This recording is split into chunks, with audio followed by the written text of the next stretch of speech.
Everyone got the project open? Come on, John. Project time. Not even logged in. Pathetic. Come on, John. Get with it. All right.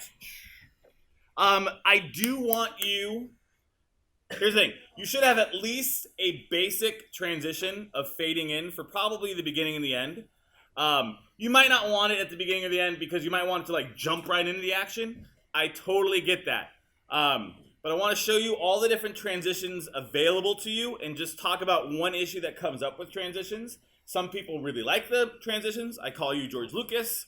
And some people really hate transitions. I don't know a director that really hates transitions, but I'm sure there is one. But I don't know, if you've ever watched Star Wars, George Lucas has transitions all over the place. What am I talking about? I'll show you. Then I want everyone to do color adjustments. So the first thing, transitions, is relatively easy. There's just one problem. And then there's a color adjustments, takes a little bit more technicality to it. There's a lot of click here, do this, click here, do that in certain operations. So do make sure you're paying attention. I am recording this right now. It will be posted. But this shouldn't take more than 20 minutes. Maybe even less. All right. So, Rowan, stop watching and admiring your work. Don't worry. After that, you're going to have some time to play. And then about halfway through the class, we're going to do a peer critique. You're going to watch. I have a whole system in place of how you're going to watch each other's movies. And then you're going to have more time to work. We're going to turn these in. We're going for it. We're going to turn these in on Friday. We're going to move on to a new project or a new concept next week. It'll be fun. All right. So, here we go. Here's my project. It's not finished. We talked about text. We talked about credits. You can always have a different song for your credits. Go for it.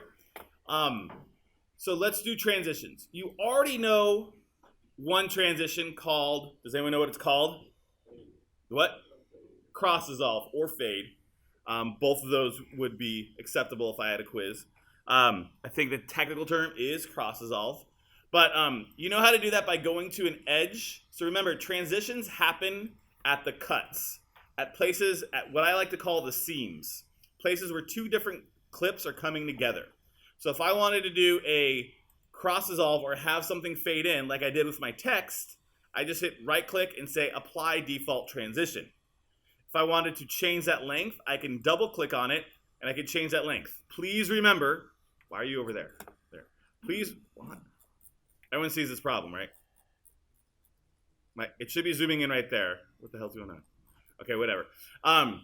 Please remember that those first two dots that I can't zoom in on, those first two dots are, those two numerical values, the significant figures, whatever, those are frames. So if you wanted to change the duration to like 2 seconds long, you have to type in 200. You don't even have to put in the semicolon. It puts it in for you.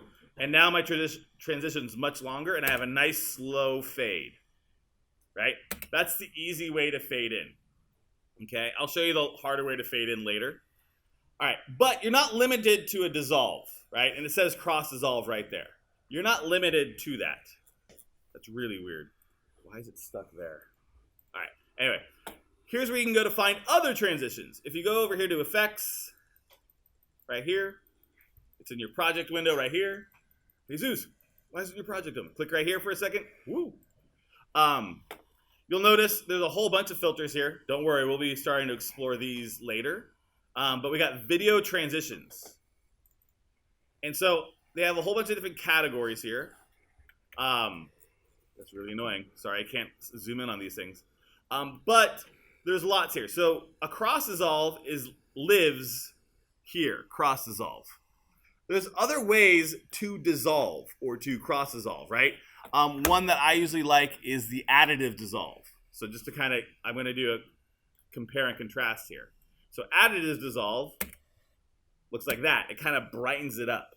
What's actually happening, if you want to know, is it's taking both light informations from both shots and compiling them together, adding them together. So that's why it becomes brighter for a second. So if you want like a surge of brightness, but you don't want it to be a white flash, additive dissolve is a fun one. Dip to black is exactly what you think happens, right? Dip to black is when it goes to black for a second and then comes back. So I'm not going to highlight all of them. I just wanted to highlight a few. And there's a lot of good ones under dissolve. So this one goes black for a second and comes back, like a blink. It's like you're closing your eyes, right? So why would you use transitions? Transitions get used for a lot of different reasons, but generally speaking, a transition gets used to show a dramatic shift or change in time or location. So if you had two characters in your movie, and one character is in a library, and the other character is in a classroom, and you got a lot of close-ups, and you're not really sure if the audience is going to understand that you're changing locations, a dip to a black or a cross dissolve, or there's a whole bunch of other ones, right? It's a good time. Or if you wanted to say like 3 hours later, a transition is a great way to imply a change in time. So that's a cube dissolve. There's a whole bunch for you to explore. Some are better than others, right? There's wipes, there's zooms. Depends on what I'm doing. Sometimes I use a lot of transitions. Like if you watch MA Today and you see the opening credit sequence, right?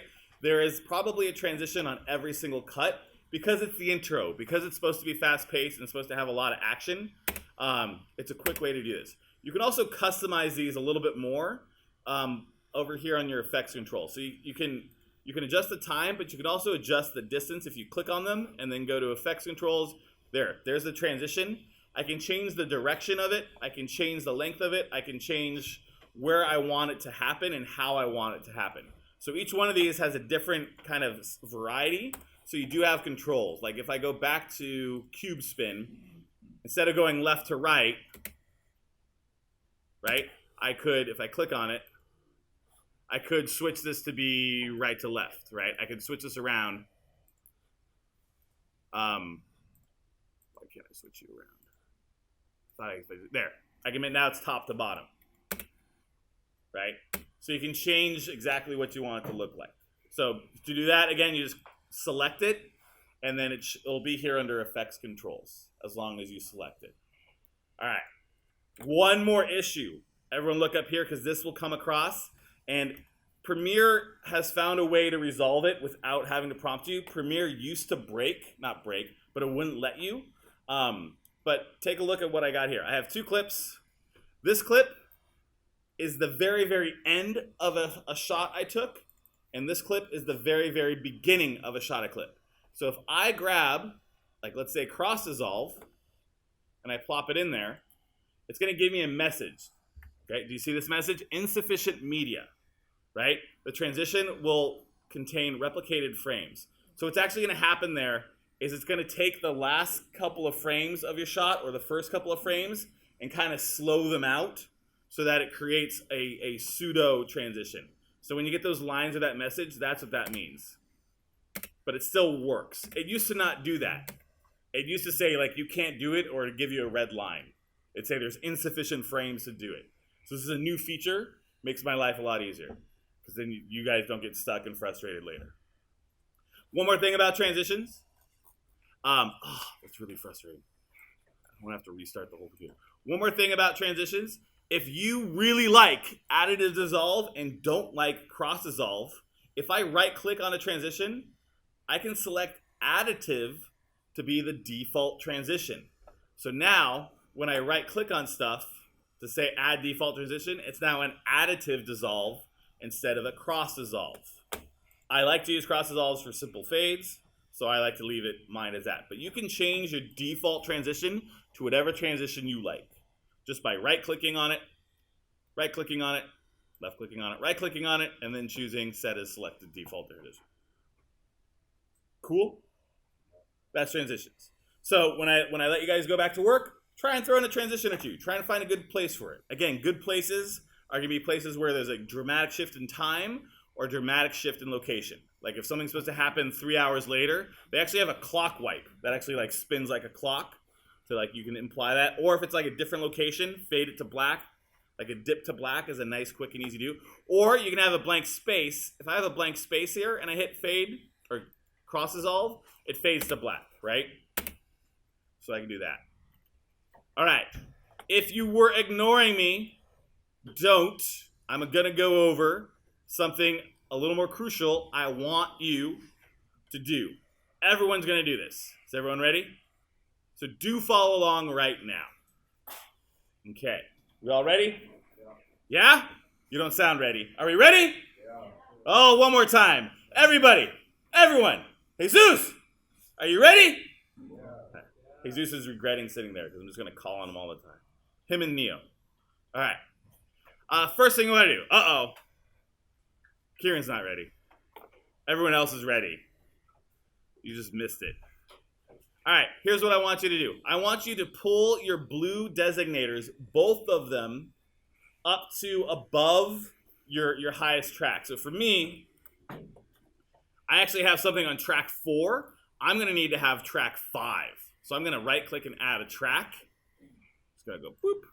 I have a new video track. And I'm going to, I'm on 4, excuse me.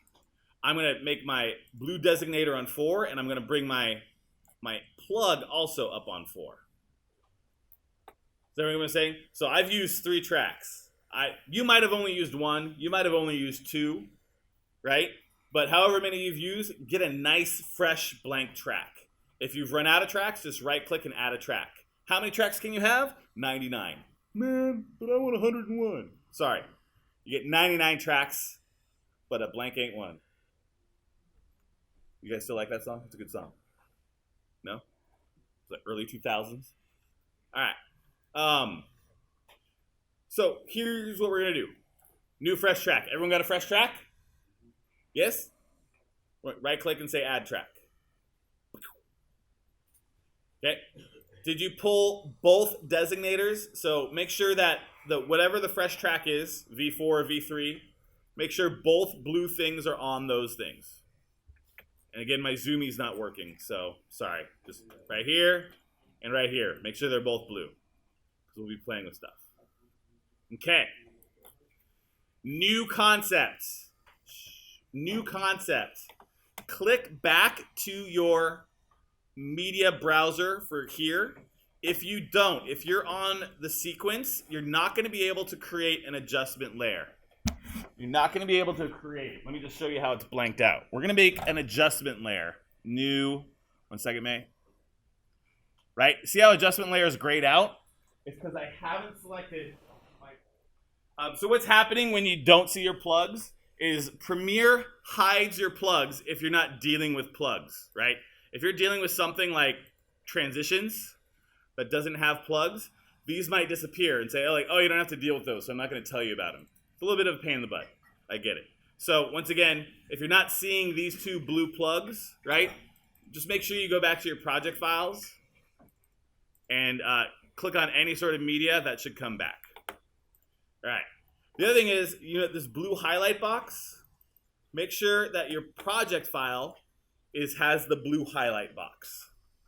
Otherwise, you're not going to be able to make the next move, which is making a new adjustment layer. So I'm going to make the mistake. I'm going to be on my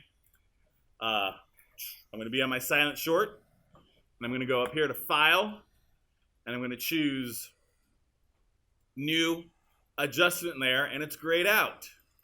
I can't click on it. That's because I'm not over here. So I got to click on my project with my media. I know I've clicked on it when I have a blue box around it. And now I can go File, New Adjustment Layer. I'm going to leave that up there. Y'all take a look. File, New Adjustment Layer. Unfortunately, there's not a hotkey. So go ahead and do File, New Adjustment Layer. Neil, File, New Adjustment Layer. Because I'm going to want everyone to do this. File, New Adjustment Layer. Repetition works. File, New Adjustment Layer. Adjustment layers are great. How many of you have taken digital photo? Right? How many of you had to do like a layer, but you have an adjustment layer so you can kind of mess with stuff before actually messing with the photo? Did you guys do that? Yeah? No? Yeah. Okay. It's the same concept here. So go to File, New Adjustment Layer. And this adjustment layer doesn't show up in your track yet. And you're just going to call it Video Settings, blah, blah, blah, blah. And you hit OK. And it shows up over here in your project's file. Yeah. Yeah. So, yeah. What do you do if it's grayed out? Class? What you doing? I can see it from here. Yeah, click over here. Yeah, it's so if your sequence is selected, it's grayed out. If you're in your browser over here, then you should be able to do it. You able to do it now? Right? Make sure you're in your project. Right. There it is. Boom, boom, boom. All right. Sorry. Okay. Take your adjustment layer and drag it onto your top track. Drag your adjustment layer up to that top track that we made, V3, V4, whatever that top track is, and then drag it or expand it to kind of cover your whole project. So your whole project's going to have this nice pink track on top of it. Something like that. Something like that. Okay. Where's Omar? There. No, I meant, where's Omar here? By the way, we used your footage. We used a lot of you. There's you opening and closing a door a lot. So thank you. All right. So we're going to do more with color when we get to our dialogue scenes, right? But these cameras are better than the previous camcorders we were using, but it still looks camcordery. It's taking a lot of colors. Usually it pales it up a little bit. It doesn't give it a nice warm tone. It doesn't make it look cinematic.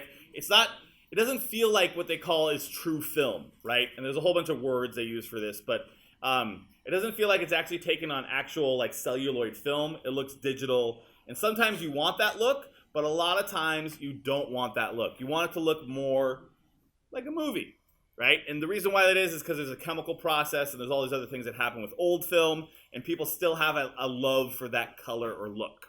Now, the problem is there's a whole bunch of different colors and looks you can do. So, does everyone have an adjustment layer? Once again, I'm going to do it fast. Make sure that you're selected over here in your media, your project's over here in your media. Whoops, didn't want to do that. Thank you. I'm going to go up here to File, New. Oops, again, go back to my project layer. Thank you. File, New, Adjustment Layer. Click on it, say OK. Your adjustment layer is over here. Take it, drag it into the top track, expand it, grab an edge, and expand it so it covers all your footage. That's where we're at. All right, new stuff. Make sure your adjustment layer is selected. Either double click on it or click on it, double click on it. Triple click on it, quadruple click on it. Do a lot of clicks. All right. Then please, we're going to keep it simple. Go up top here to where it says color. Right here. Right where it says color. Boop. Now, some of you have been actually experimenting and playing with this already, but we're going to only do one thing. We are going to play with, we're going to go to creative. So, select your adjustment layer, double click it, triple click it, go to color up here, and then find the tab here that says creative. This one might be open. Don't be intimidated by that. Close it by just clicking on basic creative. We're going to learn about a lot of this stuff. We're going to have a lot of fun with this one. This is the one we're going to play with a lot, but not yet. That's your sneak preview. Go to creative. Creative is going to be very easy. Go to creative here, and there is a whole list of what they call looks, right? So if I wanted to make it look like Omar is in the Matrix, there should be a green somewhere. I'm looking for a green. There it is, Matrix green. Hey, look, they even call it Matrix. He's in the Matrix, right? So this would be good if you have like a sci-fi flick, if you have some sort of apocalyptic digital cyberpunk doom scenario, right? But there's other stuff, right? Like gold tobacco, right? This is a much warmer, right? This could be like a very happy memory, looking fondly upon it, right? So there's a whole bunch of different looks for you to just kind of choose one.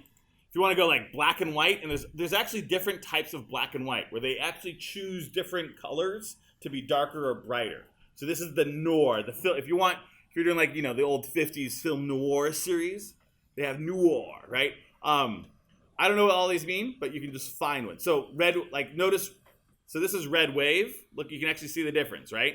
And then this is noir. So there's actually different types of black and white. Let's do that one, right? That's a very washed out one. And then where's the one I actually liked? It's dark. So even the black and whites are different. That's a much more higher contrast, a different threshold of what's black and what's white. So there's some fun stuff to play with. There's a whole bunch. Blue ice.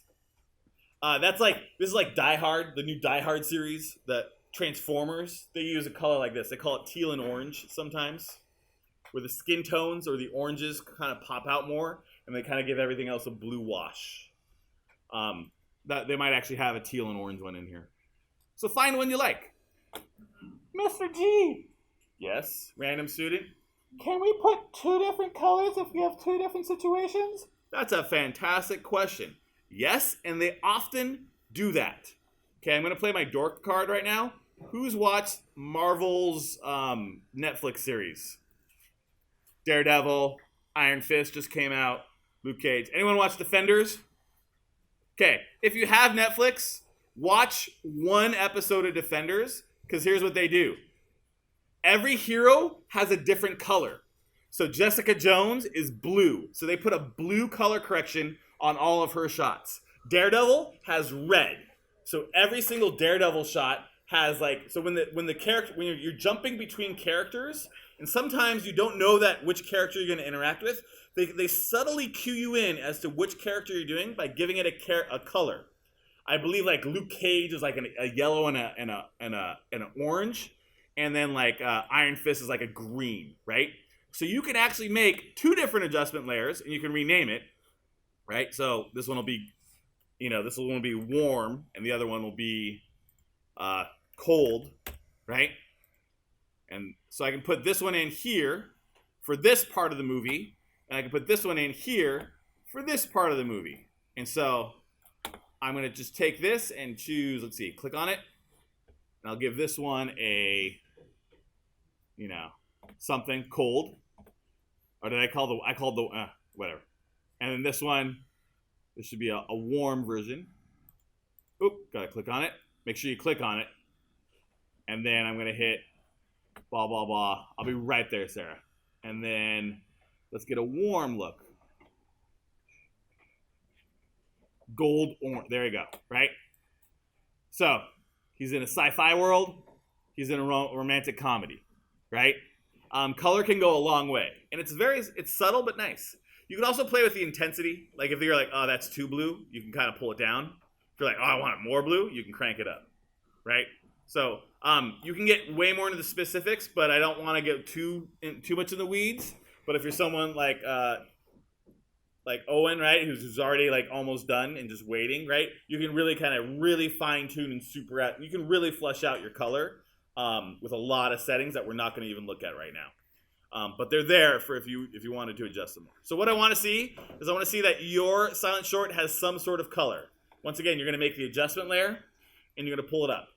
You do not have to use transitions, but a lot of you do use transitions, and you probably are going to want to use a transition at the end to fade out, or at the beginning to fade in. You're probably going to want to use one of them at one point or the other. Question, Sarah.